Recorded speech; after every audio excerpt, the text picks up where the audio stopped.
에베소 5장 8절 너희가 전에는 어둠이더니 이제는 주 안에서 빛이라. 빛의 자녀들처럼 행하라. 빛의 열매는 모든 착함과 의로움과 진실함에 있느니라. 주를 기쁘시게 할 것이 무엇인가 시험하여 보라. 너희는 열매 없는 어둠의 일에 참여하지 말고 도리어 책망하라. 그들이 은밀히 행하는 것들은 말하기도 부끄러운 것들이라. 그러나 책망을 받는 모든 것은 빛으로 말미암아 드러나나니 드러나는 것마다 빛이니라. 그러므로 이르기를 잠자는 자여 깨어서 죽은 자들 가운데서 일어나라. 그리스도께서 너희에게 비추이시라 하셨느니라. 아멘. 8절 말씀해 보니까 빛의 자녀들처럼 행하라. 저와 여러분들에게 하나님이 명령하신 명령입니다. 1차적으로는 에베소 교회 성도들에게 명령한 명령이고 2차적으로는 오늘날 저와 여러분들에게 성도들에게 말씀하시는 명령입니다. 2003년 8월 14일 오후 4시 11분 뉴욕과 카나다 토론토를 이제 포함한 미 동부 지역에 정전 사태가 일어났습니다. 약 5천만 명의 시민들이 극도의 혼란에 빠졌습니다.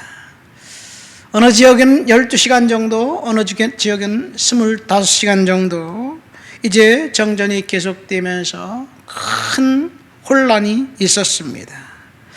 미국과 카나다의 경제적으로 입은 손실만 60억 달러, 한국 돈으로 하면 약 8천억 정도, 거의 1조에 육박한 그런 경제적인 손실이 있었는데, 이유는 자그마한 나무 한 그루, 전지를 잘라내지 않은 나무가 갑자기 수요가 높아진 그 전선의 과부하가 걸리면서 그 나무에 부딪혀서 전력이 끊기게 되었고, 이 전력이 끊기면 자동으로 컴퓨터가 이제 알려서 조치를 취해야 되는데 때마침 공급 시스템에 버그가 생겨갖고 순차적으로 발전소에 과부하가 걸리면서 그 일대가 암흑시대가 세상이 되었다고 합니다. 컴퓨터, TV, 전동은 말할 것 없거니와 교통 시스템이 마비되고 지하철 운행이 전면 중단되고 그리고 수돗물 정화시설에서 펌프가 멈춰 오염된 물이 가정으로 이제 나오기도 하고, 아무튼 강물을 오염시키고 어떤 사람은 엘리베이터에 갇혀 있었고, 약 5천 건 이상 뉴욕시 소방관들이 출동했다고 합니다. 이런 아비규환의 그 상황 속에서 어떤 사람들은 이 가택을 침입하고 상점을 파괴하고 그리고 절도하는 심각한 일들이 벌어졌다고 합니다. 잠깐 이 빛이 사라졌는데 인간 사회는 완전히 아비규환으로 바뀌고 말았습니다. 빛이 없으면 인간은 더 이상 살 수 없는 존재가 됩니다.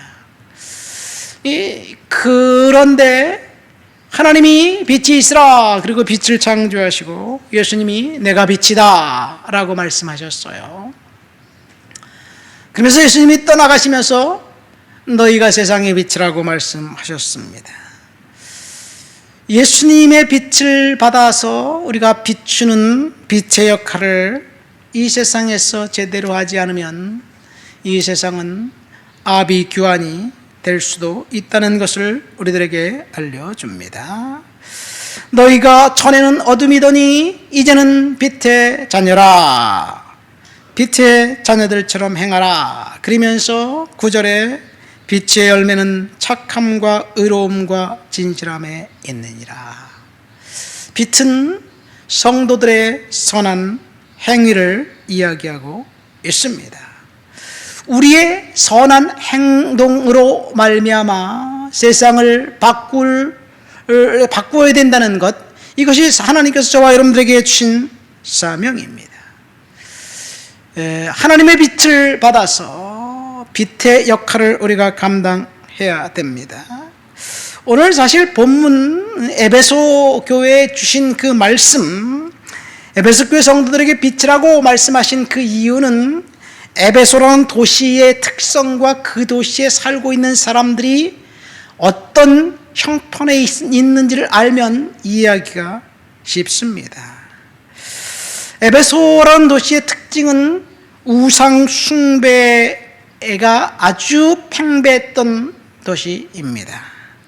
이 에베소 중심에 아데미라는 신전이 있습니다. 사도행전 18장과 19장, 특별히 18장에 보면 살짝 에베소를 들러가면서 브리스길라와 아굴라를 바울이 남겨두고 떠났지요. 그랬더니 브리스길라와 아굴라가 교회를 개척합니다. 그러니까 에베소 교회는 브리스길라와 아굴라 평신도 부부가 개척한 교회였습니다. 2차 전도여행 때 바울이 이 에베소에 들렀어요. 사도행전 19장에 나옵니다. 가보니까 거기에 수많은 사람들이 우상 숭배에 빠져 있었습니다. 사실 예수님 당시, 초대교회 당시 소아시아와 유럽의 각 도시에 있는 우상 신전들은 다 이 음란과 연관이 되어 있습니다. 이 비너스라는 그 신전, 비너스가 뭘까요?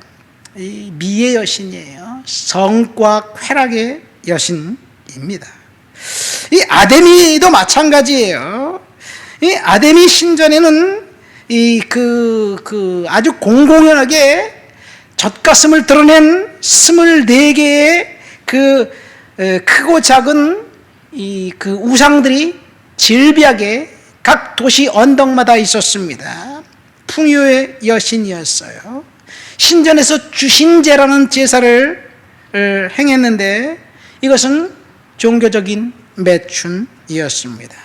그러니까 에베소라는 도시는 이 종교적인 그런 이 우상 숭배 도시였는데, 우상 숭배의 특징은 두 가지로 우리가 요약할 수 있습니다. 첫 번째는 음란입니다.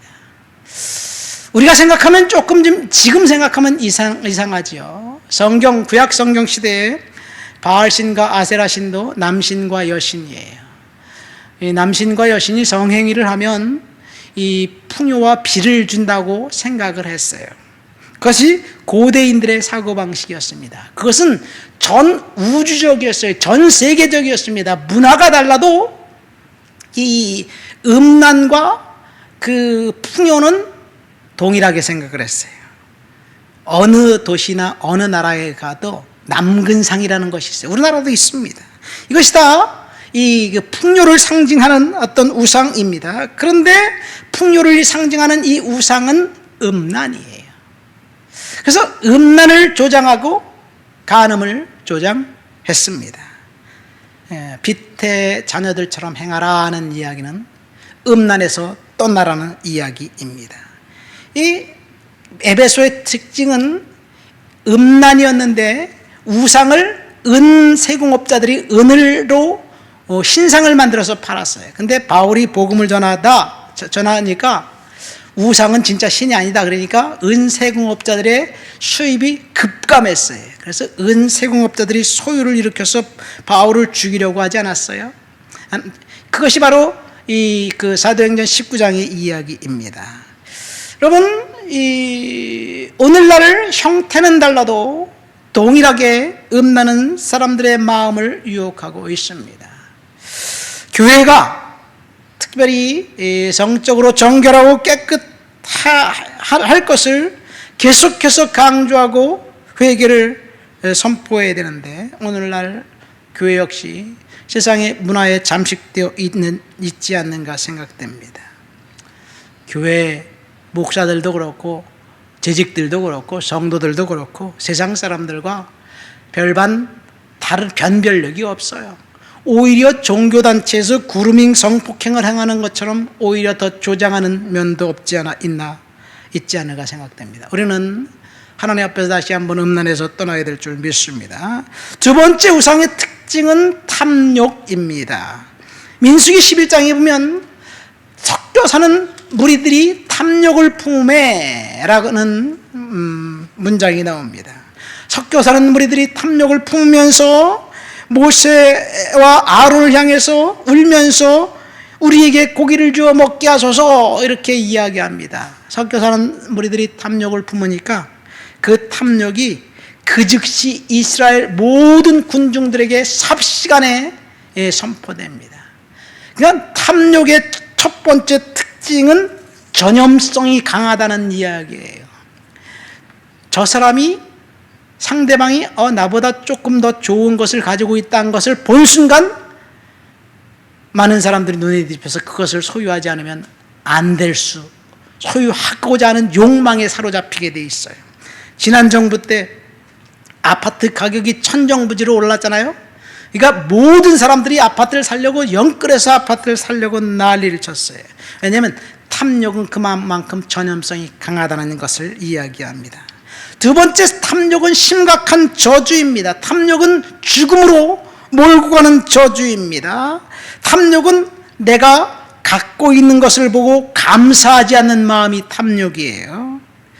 그래서 불평하고 불만족합니다. 누가복음 12장에 보면 어리석은 부자의 이야기를 주님이 비유로 하고 있어요. 더 많은 곡식과 물건을 창고에 쌓아두려고 했던 그 사람을 향해서 어리석은 부자라고 이야기합니다. 그러면서 주님이 뭐라고 말씀하시냐? 삼가 모든 탐심을 물리쳐라. 이 마음속에 있는 욕망, 탐심, 그 비교에 의한 그런 그 갖고자 하는 욕망, 이것이 요즘 사람들은 죄라고 생각하지 않습니다. 비전이라고 생각하기도 하고요. 그리고 그 탐욕이라고 이야기하지 않고 꿈이라고 생각합니다. 예수님은 삼가 간음을 물리쳐라 그렇게 말하지 않았어요. 어떤 사람이 간음을 저지르는 중간에 내가 지금 간음죄를 저지르는가? 그만둬야지, 죄에서 떠나야지 이렇게 생각하지 않습니다. 아무리 파렴치한 사람도 자기가 저지른 죄를, 간음죄를 저지르면 죄라는 사실을 분명히 알아요. 아는데도 불구하고 간음죄를 계속 저지르면서 자기 합리화시키는 것이 문제지만, 그런데 사람들이 탐욕을 품으면서 이것이 죄라는 생각조차 하지 못하고 있는 것, 그래서 탐욕을 물리치라고 주님이 말씀하고 계신 거예요. 그래서 과도한 욕심, 우리는 버려야 될 줄 믿습니다. 무엇이 마음에 담겨져 있느냐에 따라서 그 사람의 행동이 나오는 거예요. 여러분, 밤에 잠이 안 오면 어떤 사람은 스마트폰을 봐요. 스마트폰을 잠이 안 오니까 스마트폰을 보고 뒤적거적 그러죠. 스마트폰을 켜는 순간 잠자기를 포기한 것과 마찬가지예요. 계속해서 뇌를 자극하기 때문에 그래요. 잠이 안 오면요, 성경책을 한번 읽어보세요. 그것도 스마트폰을 읽지 않고 조그만 불을 켜놓고 성경책을 켜놓고 읽어보세요. 그러면 내가 볼 때 10분 안에 잠이 잘 들 거예요. 예? 성령께서 잠이 주시기도 하지만 마귀 새끼가 성경 못 읽게 하려고 잠을 주게 하지 않을까 생각됩니다. 자, 오늘 우리는 빛의 자녀들처럼 행하라는 바울의 명령을 들었습니다. 이 에베소 교회 특징의 빛의 특징은 두 가지입니다. 첫 번째, 어둠을 쫓아냅니다. 우리가 그리스도 안에 있으면 죄악된 것으로부터 해방받을 수 있습니다. 두 번째, 그 빛의 특징은 지켜주는 일을 합니다. 이 정전 사태가 나니까 많은 사람들이 혼돈에 빠졌듯이 불빛 아래서는 사람들이 함부로 행동하지 못해요. 그래서 빛은 지켜주는 역할을 합니다. 그리스도 예수님께서 우리들을, 빛이 되신 예수님께서 우리들을 지켜주십니다. 그래서 오늘 빛의 자녀들처럼 행하라는 그 말씀 끝에 성령의 충만함을 받으라는 말씀이 있어요. 성령 충만함 가운데 있으면 우리는 빛의 자녀들처럼 살아가게 될 줄 믿습니다.